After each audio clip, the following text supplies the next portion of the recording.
muffled sound effect? Let's start. Drag and drop your audio-video clip into the timeline. Resize your clip whatever you want.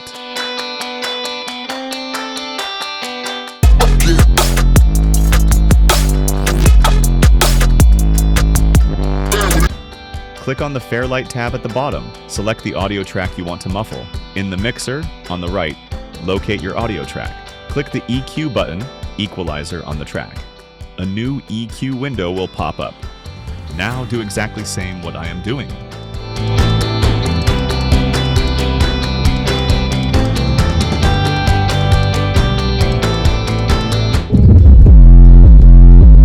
You see the music sound is too noise. I'll turn the volume down a bit to fix this. Now it's completely ready.